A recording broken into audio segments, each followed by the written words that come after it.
Disclaimer, buckle up.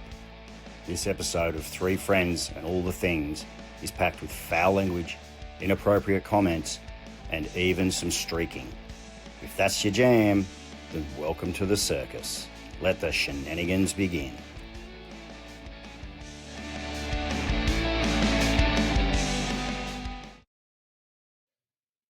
Hi, I'm Jay. I'm Kris. And I'm Gia. And we're Three Friends and All the Things podcast. And today we're wearing our Trademutt t-shirts, or button-downs, or whatever it may be, but they are a conversation starter. The company was founded by a guy named Dan. Dan's friend committed suicide, so he wanted to do something about that and bring light, especially to men who have mental health issues. So they created these loud and vibrant shirts. Mine has flowers on the bottom because he wanted them to be a conversation starter. So that way people would feel more open to coming and talking about any issues that they have.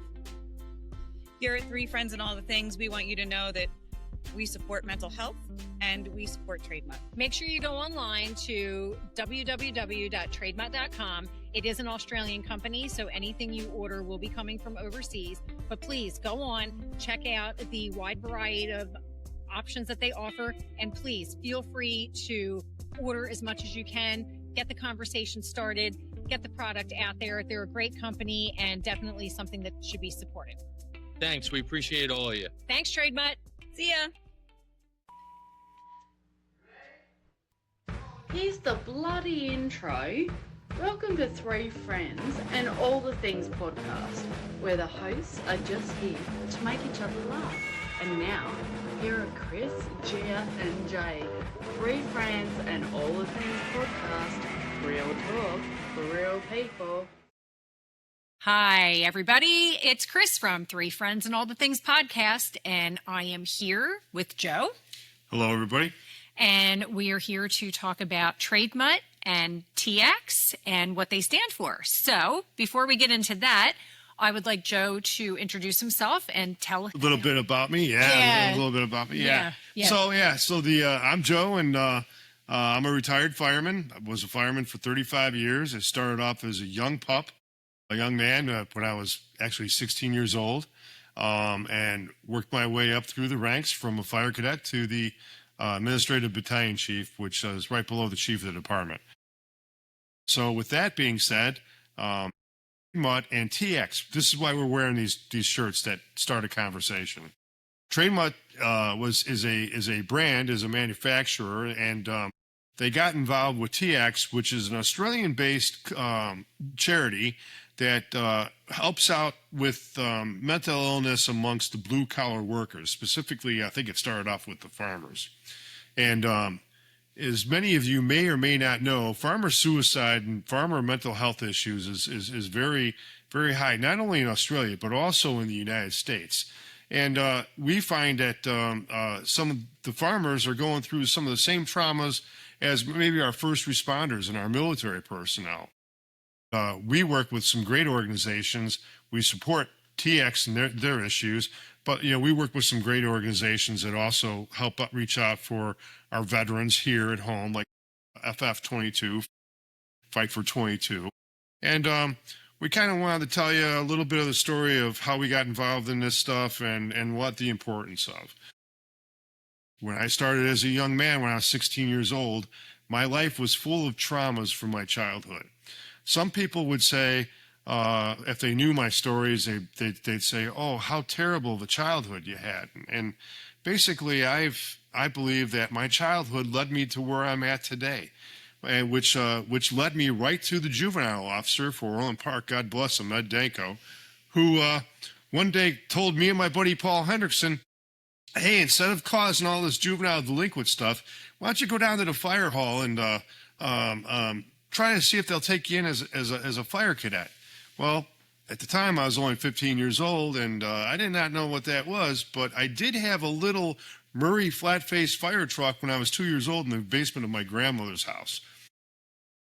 So I always wanted to kind of be a fireman. It always kind of interested me. And a man by the name of Art Grant Sr. gave us an opportunity. Myself, Paul, and my buddies Dave, my buddies Jerry, who are great public servants, retired public servants, And they gave us as young people an opportunity to dig ourselves out of the hole and use our talents to our best abilities to fight fires and save people's lives. And that led me to college when I was 16, because that was the only place where they were going to let you take a EMT class at the time. And Art Grant Sr., the fire chief at the time who started the fire cadet program, he helped me get in there. And he had people like Jerry Panazzo, who was the EMS coordinator, or another guy who believed in what they were doing with the young men and women. We had women cadets also later on, to give them an opportunity to serve. Then, right after EMT class, I really enjoyed it, and kind of like the bug kind of bit me. And I decided to graduate from high school early, which graduating from high school initially was a shot. Wasn't too sure about when I started, because I already got kicked out of one high school, and the other one was a little bit iffy at first. And but then I concentrated on my medical career and my EMS career, and he sent me to paramedic school.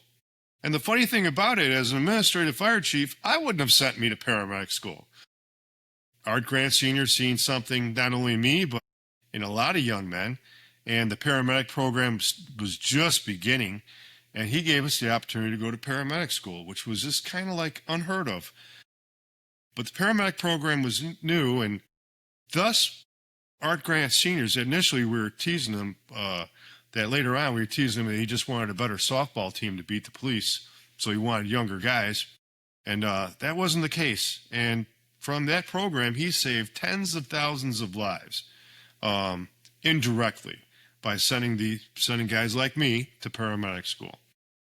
I began on the Orland Fire Department when I was 19. That took on a whole different set of being a volunteer fireman and a paid-on-call fireman at age 18. That took on a whole different sets of roles and responsibilities for a young man. And as a young paramedic, I had to overcome some things, because you'd show up to a neighbor's doorstep who was having a heart attack or in labor, and and they knew you as the little kid running around causing havoc in the neighborhood, and now you're there trying to save them, so that was a little bit of a challenge. But we've seen a lot of things, and I talked to a couple friends of mine who were Vietnam vets and vets of Iraq and Afghanistan. And some of the things that they've seen were quite similar to the traumas that I experienced as a firefighter paramedic and my peers. When we did not have the tools in our toolbox to handle these distresses and traumas of some of the things that you had to go through. And back when we took a look at it with our friends from Vietnam and our friends from Iraq and Afghanistan, we figured out that there are things in your life that adversely affect you, and definitely adversely affect. There's experiences that you go through and traumas and stresses that you go through on the job that adversely affect your home life. And those abilities of being a good firefighter and a good paramedic might be great for on the job at the fire department, but they often don't relate well to being a father or a husband. And we did not know better. We were just doing things that we liked to do and things that we had fun doing, even though they might have been a little bit strenuous and a little bit dangerous. But we were just doing our jobs, and we would have done it for free. And in fact, most of us on the department that I was on had done it for free for a long time, for many years. Great men. But we called those things that were in our past that affected us ghosts and demons. And the way that we would treat ghosts would be to go to the bar often after we got off shift, or maybe have a party afterwards when we were off shift. And we were lucky, we would go out to this one bar that particularly opened at 6 o'clock in the morning. So we'd get off shift at 7 o'clock in the morning, so the bar would be open if we had what we call a rough night. That really was the way we handled things. That really wasn't the right way to handle things. And it did affect us adversely. I remember one time I met a girl, a young lady who I went to high school with, and I wanted to date her for a long time. And we finally met up at this local establishment, and we were talking. We were having a good time, and she asked me. She says, "Why haven't you ever asked me out on a date?" And I was like, I was with you were with somebody. I was somebody, and she said, "Well, the opportunity's now." And I said, "Well, give me your phone number." And she wrote her phone number on a napkin and gave me her phone number. And I went home because I had to go to work the next day. Well, the next day I was on the squad. And right away, just after roll call at 0700, we got a call for a rollover accident. And we went to the rollover accident, and there was 2 DOAs. And one of them was hers. And the police officer, one of them was her. And the police officer, and I was only minutes on duty, reporting for duty. And the police officer asked me if I could search the area for a purse or some type of identification for the young woman who was head down into a field. It was a rollover car accident. And when I took a look at her and confirmed that she was pulseless, non-breathing, and she was dead, I reached in my pocket and I handed them the napkin that had her name and phone number on it. The police officers and my fellow firefighters, they were stunned. They were in shock. And the way they handled it, they couldn't believe it. And they were like, "Oh my gosh, we can't believe." And I told them the story, and that I knew the girl, and my lieutenant came up to me and said, "You're going to have a really hard day. We'll go out for a drink tomorrow after we're off work. And but until then, knowing that you just might have it a little bit rough, I'm going to make sure that you cook. You're busy all day, so we're going to have to make sure we do a good job checking the rigs, and you're going to be the cook for the 24-hour shift because I don't want you thinking about this." And that's the way he handled it, and it made a lot of sense to me then. Those episodes were ghost, that if you don't deal with them, they would affect you all the rest of your life. Mm-hmm. And those are the kind of things that, and guys that in my situation never ever would go seek mental health for or experience for post-traumatic stress. If you had stress over a situation that you had on a call, that was a good call. And those good calls only come once in a while. And it wasn't well into later on in my career where they came out with this idea of clinical incident stress debriefing.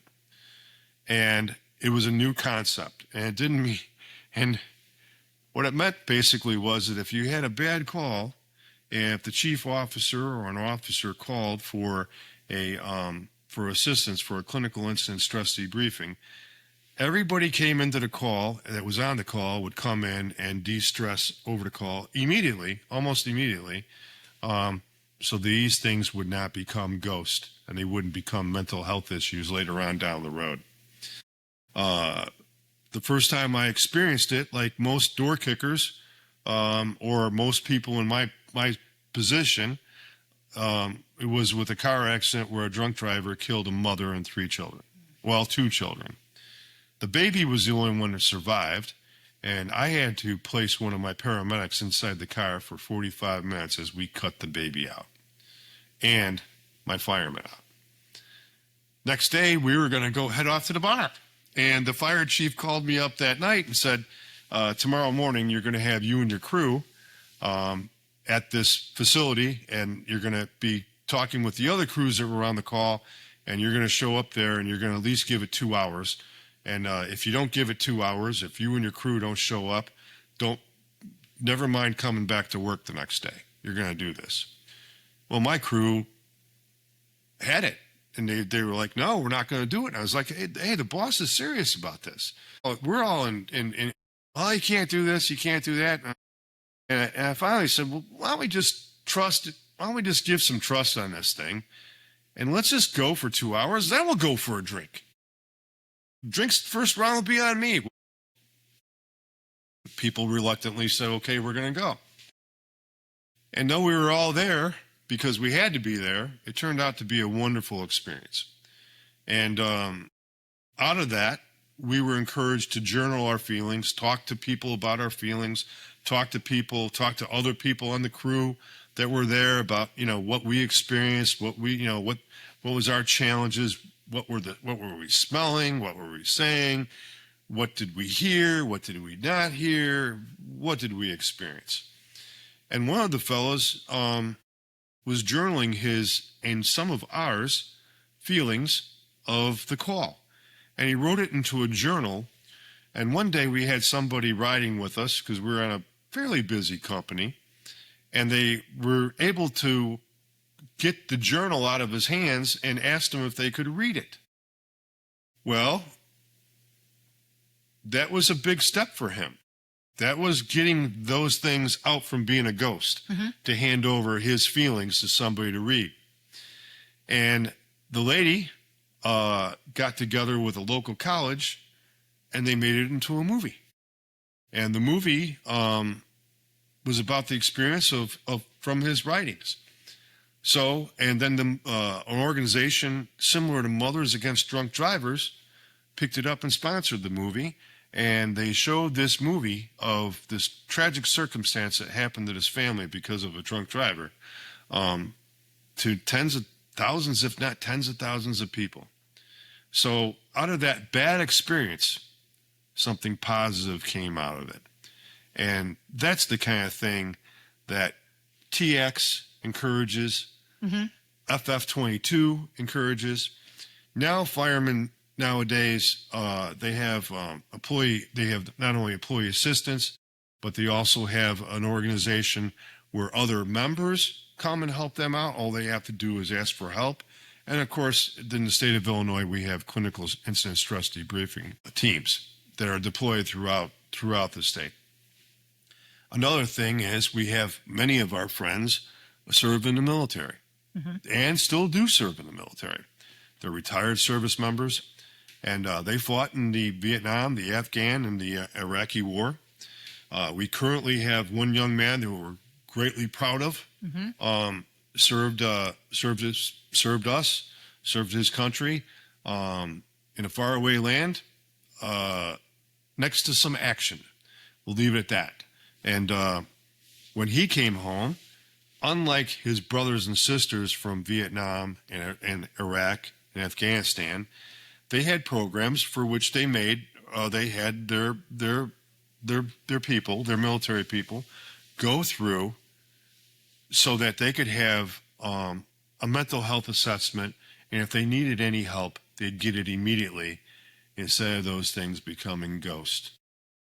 I look back on my experience and I say, I always knew I was doing God's work. I always knew whatever purpose that I had, whatever trauma I had in my childhood, I knew it was going to lead me somewhere.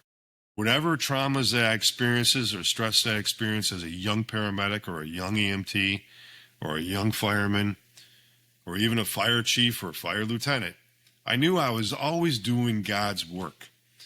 And I take these things that would be ghost and I say, they were not distractions. They were not something bad. There was going to be something bad that I turned into something good. There were learning experiences. There were things that were going to be not setbacks, but set-ups, to quote Pastor Joel Osteen.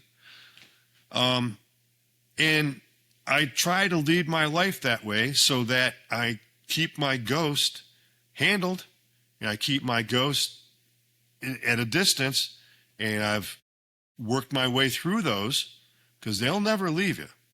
Your memories of those things will never leave you. And you either handle them or you let them handle you. Right. And with that being said, I've decided to handle them so they no longer handle me like they have throughout the years. So I think one of the great things about Trademutt, it was started by two men who had a coworker who committed suicide, and they wanted to honor him, and they decided to do it in a fun fun way to spread the word and get it out there. So they make these very funky, colorful, loud and proud shirts. They have the Trademutt logo on the front, which is actually a dog head modeled after one of the guys' actual dog. And they started this in Australia because they were blue-collar workers and they didn't really know a really good way to open the door to talk about suicide and, especially men. There's a lot of blue-collar men in Australia. They go out and they work these jobs in mining, construction, the railway. Very, very blue-collar. Very blue-collar. Truck drivers. Yes, truck drivers, train drivers, very labor-intensive, very dangerous jobs that they do. And because of this coworker that committed suicide, these two gentlemen got together and they wanted to start a company to help spread the word that it's okay to talk about your feelings, and mental health is not a stigma. It's something that should be talked about. So they came up with this idea of making these colorful shirts, and on the back, it has a label that says this is a conversation starter. The acronym T.I.A.C.S is exactly that. This is a conversation starter. So you wear these loud, colorful shirts and people come up and, the conversation could start very simply with, wow, I really like your shirt. That's really cool. Where did you get that? It could be anything. And it gives you a little bit of a door opening where you can widen that opening into a full-blown conversation about mental health. So my question to you, Joe, is, do you think with the way Trademutt operates and how they do the shirts, and they have T.I.A.C.S, which is a toll-free number that you can call, and they provide services for mental health. You can call anonymously, you can give your name, and they will connect you with a counselor and someone that you can sit and have a conversation with. Do you think that if a company like this, or if the resources like what Trademutt and T.I.A.C.S offers was around in the beginning of your career, do you think that there would be a lot less mental health issues in the firefighting field? Do you personally think that you could have dealt with things differently or in a better manner? I mean, how do you feel about that? I think there's a lot more. I think there's a lot more tools for the young firemen now. Not only with the gear that they wear, the breathing apparatus. We didn't have those, and there's a stigmatization. There was a stigma about mental health, and firemen, public service workers. I would say military guys. There was a stigma that if you went to counseling, you were weak. If you, if you went to counseling for anything, for addiction or anything, you were weak. And you didn't want to be around weak people, and you didn't want to be associated or known as a weak person. So would it have helped with the stigma that was going on back there? We didn't wear air packs because we didn't want to be pussies wearing air packs. And I'll tell you, a lot of my friends have lung cancer right now, and I wish I was a pussy, and I wish they were a pussy too. It just wasn't that way. Excuse my language about that, but we weren't those type of guys, and we didn't hang around those type of guys. And when we did have the tools, we kind of refused to use them because there was the stigma behind it. I will say this. I'll say this. Things have changed, and the stigma between mental health issues, mental health is just as important as physical health. And what we have learned from our mistakes and what we've learned from handling our ghost is that mental health could be just as important as physical health. And having your head squared on straight when you're on the job, especially a stressful job, right, is really, really important. And I'll tell you this, what I have learned personally is that seeking counseling or seeking help when you need it just gives you extra tools in the toolbox to live life in a purposeful way for which God intended you to do that. And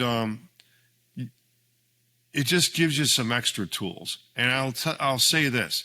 There's no organization like T.I.A.C.S that I'm aware of in the United States.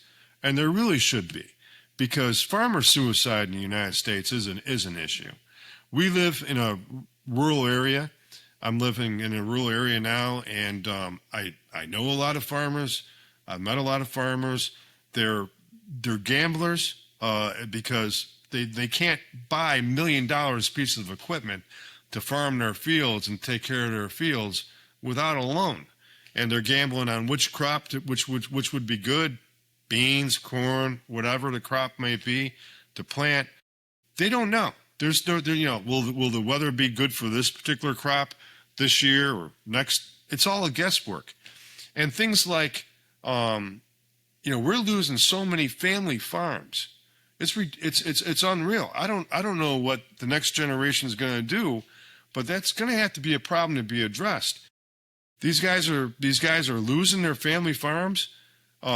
Interest rates may not seem high to most people, but since they haven't dropped at all in the last couple of years, a 1-point reduction rate on someone's interest rate, on a farmer's interest rate, might mean the difference between whether they make a profit for the year or they don't. Right. No one has, no farmer that I know has this amount of money that if a machine breaks down, that they can just replace it. And these machines are very, very expensive. They typically might have to go get a better business or a farmer's loan or seek help from some cooperatives. But that's a very stressful situation, and we're losing a lot of farmers from suicide, and we're losing a lot of family farms, and that's a huge issue. And I really hope that we get a chance to step up to the plate, give them some help, and I don't mean hand them money. I mean get the interest rate down for their loans. They don't want a handout. Farmers that I know don't want a handout, but if we could do anything to help them in any particular way, I think we should probably do that as a country. Absolutely. Because what is happening is it's all a guessing game. You plant a crop, you have a string of bad weather, you have a flood, it could wipe out that crop. And this is, hundreds and thousands of dollars that these farmers are putting into these crops. And one bad day, one act of Mother Nature could just wipe all that out, and they are out all of that money. Like Joe said, that is the difference between, keeping the family farm and handing it down to the next generation for them to keep running, or they go under. Their farmers are taking on these loans for their machinery, and we're talking $1 million pieces of machinery, massive tractors and combines and all the things that they need, which are not cheap to buy. They're not cheap to fix. They have to keep them running, and they have to turn over a profit. And when things turn around and it goes into the negative for them, of course, sometimes they think the only way out of this is to commit suicide, and that is not necessarily the answer. I personally have never been in that mindset. You obviously have to go to some really, really dark place in order to commit suicide, in my opinion. But people do get there. Men particularly, they don't want to talk about their feelings. Some people think it might emasculate them. But having a mental health issue or having a problem where you need to talk to somebody, that is not something to look down upon. It takes a very strong person to open up and talk about their issues, to talk about their feelings, to go seek counseling. This is the whole idea behind Trademutt and T.I.A.C.S. They want to put it out there. When I was living in Australia, every company that I worked for had what they called a mental health first aid person. My last job, I was a mental health first aider. We went to a course and had to get certified over, I think it was like 2 or 3 days that we went. And they gave us the tools. They gave us all the information, what to look out for, how to approach the conversations.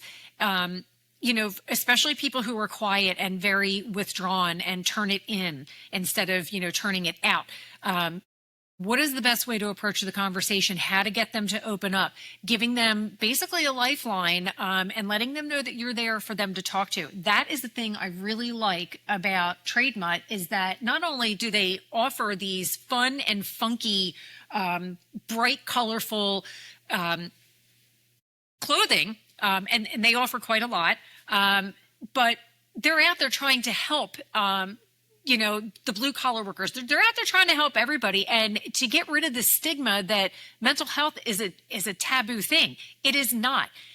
I don't think I know anybody, or very few people, who have not gone to counseling. I know I've gone to counseling, you've gone to counseling, for different things.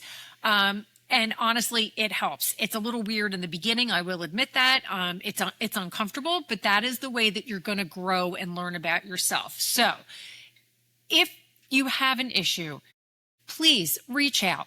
Reach out and get help. We're going to post the phone number for T.I.A.C.S. We're going to put the website up for Trademutt so you can look into their products and read about them and see what they're all about. They were kind enough to partner up with Three Friends and All the Things and send us these lovely shirts that we love wearing. We love supporting them. They are a great company. The work that they do is outstanding. They have helped save so many lives. They haven't been around that long, but the years that they've been in business versus how many lives that they have saved, it's just incredible. I think they are such a great company, and we love working with them.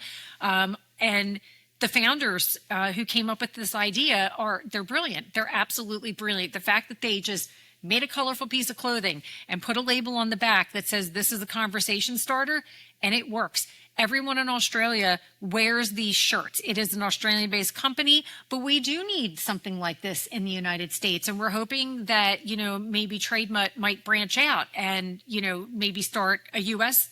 part of this company.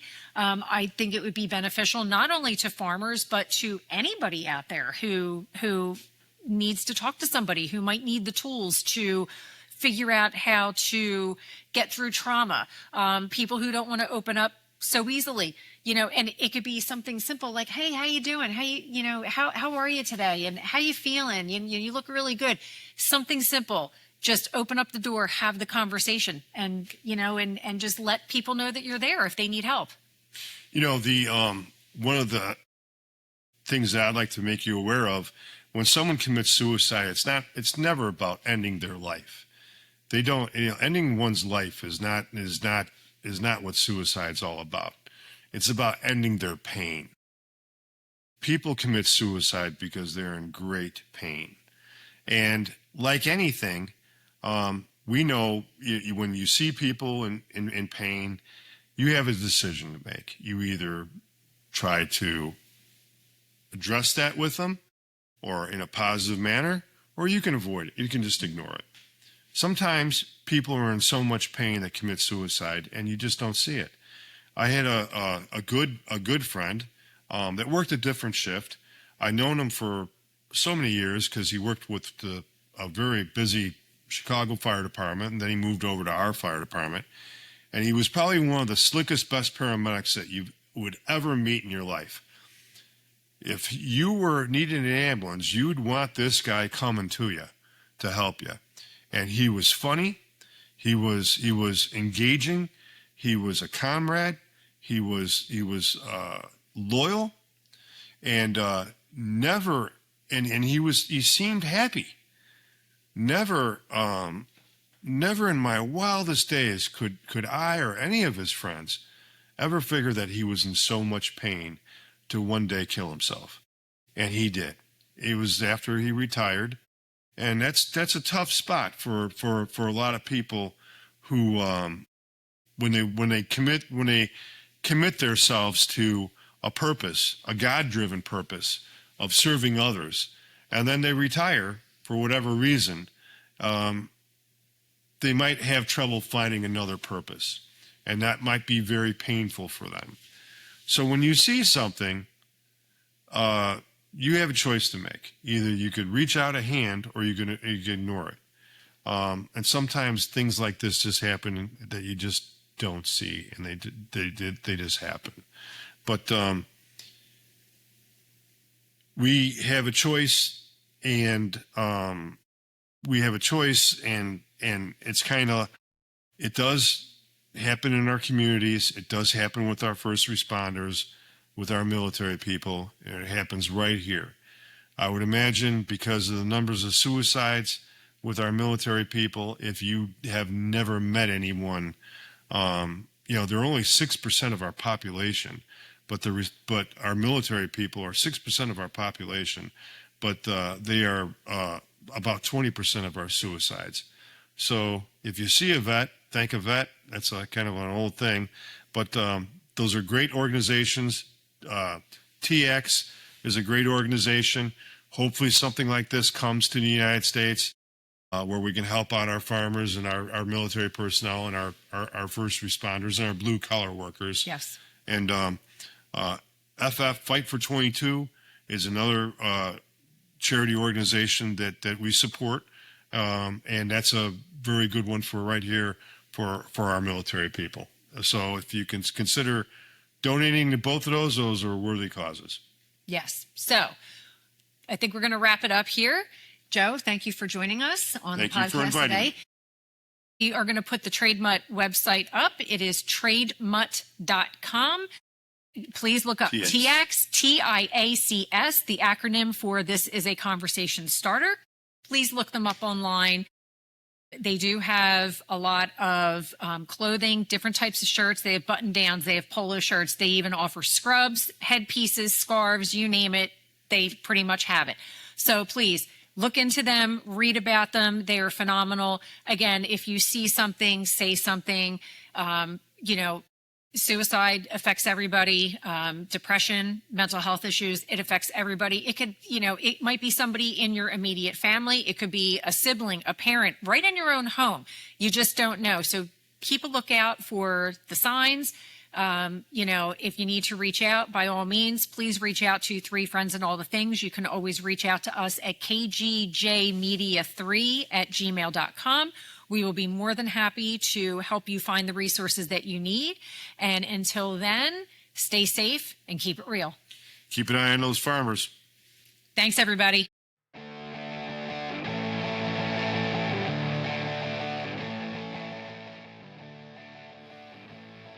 Thanks for listening to the show. Be sure to like and follow us on Facebook, Instagram, TikTok, and YouTube. See you next time on Three Friends and All the Things podcast. Real talk, real people. New episodes drop every week, so hit follow, leave a review, and tell your messiest friend to listen to. You know the one I'm talking about. Until next time, keep it real, keep it loud, and keep doing all the things.